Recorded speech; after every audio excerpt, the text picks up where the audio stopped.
I see a lot of folks on Twitter are elated at what Eminem had to say.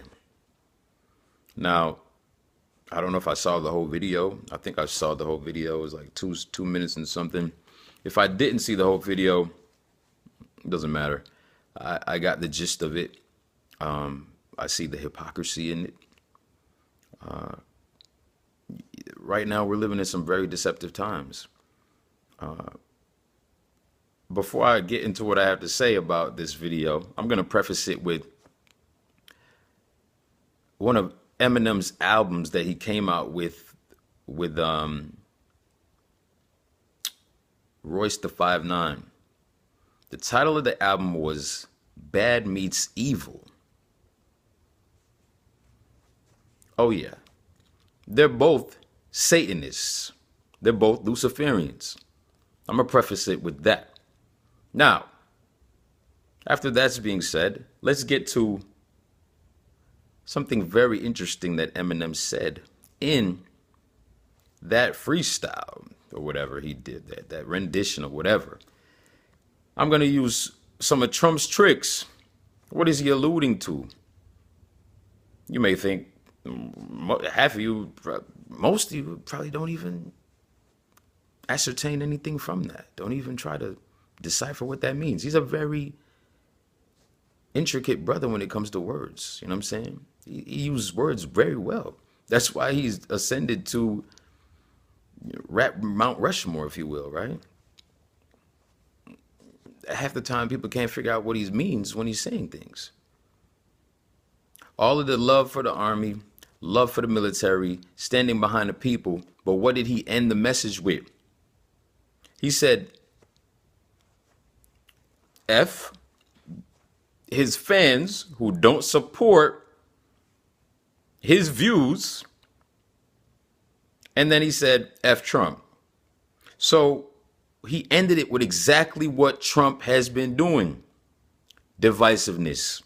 So you think, oh man, this thing's dope. Like Eminem, yeah, go Eminem. Like, yeah, F Trump. Eminem is part of the Matrix too. He's part of the system. They're just using him. He's a puppet. He's one of Satan's puppets.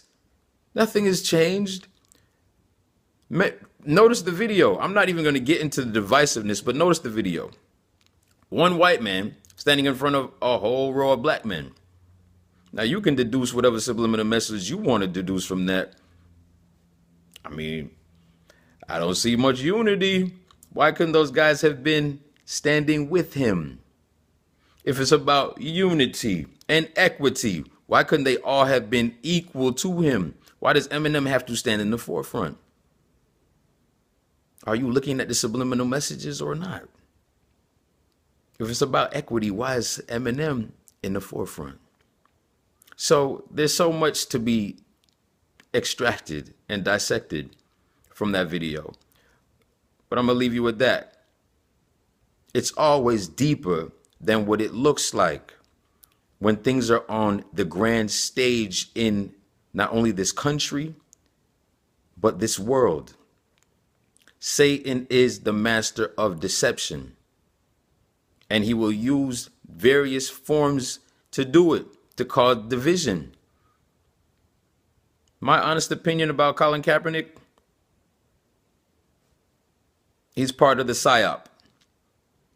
He's part of the PSYOP to be, because as much as he's going against the system, you know, when you do it to that degree, it isn't something that usually ends well. You know, I feel like there's a lot of sacrifices being made. There's a lot of people that you don't understand the levels of how things work out here.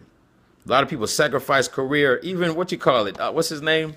What's that black guy name that's on with the man? I can't remember. Shannon Sharp. Even Shannon Sharp. Shannon Sharp is part of the problem too. They're all on the same team. At the end of the day, they're all causing strife and division. And I remember I seen a tweet of his. He was saying, somebody talked about him about getting a Dodge Demon, and he was like, you know who got one on reserve? Now who truly wants to be a loving individual would represent themselves with a car that's called a demon? Why would they use such a vehicle to represent themselves on the road? You got to look at the signs, people. It's deeper than what you're seeing on the surface. Just because they speak as if they're about equity and they're social justice warriors, no. At the end of the day, if they're not talking about peace and love and harmony, period, not division. At the end of the day, it has to be peace, love, and harmony and forgiveness. If you're not willing to look at any good in Trump, then why should anybody look at any good in you? Are you perfect? Oh, you think because your transgressions are not like Trump's, your transgressions are not like Adolf Hitler's, your transgressions are not like whatever villain you put up on a cross to crucify so that you feel better about yourself? This country deserves Trump because Trump is a representation of the narcissism that most people embody and exude on an everyday basis. Everyone continues to look at themselves as better than others. How are they any different from Trump? If you practice classism in any way, shape, or form, you're just like Trump, just on a smaller scale. So you can't, but your narcissism won't let you admit that you're no different nor no better. Neither am I. We're all hypocritical. We're all contradictory. And when you realize that you yourself need mercy, you yourself need grace, you yourself need forgiveness, you start to see the reality of, man, things are happening for a reason. It really is signs of the times. You know what I mean? So it's deeper than what you think it is. It's way deeper than what you think it is on the surface. And I pray that people start to really wake up. Christ is coming back. That's the gist of it all. All of this is just going to continue to ramp up. All of this division, all this divisiveness, it's going to sound good, but it's going to be no different than anything that we've seen before. Divide and conquer. It's social engineering, people. It's social engineering. You know, I hope that you start to look past the surface of things. Dissect the subliminal messages. Dissect what the people are saying. And with that, I pray that you be blessed. In the holy name of Yahushua. Have a great day or evening whenever you watch this.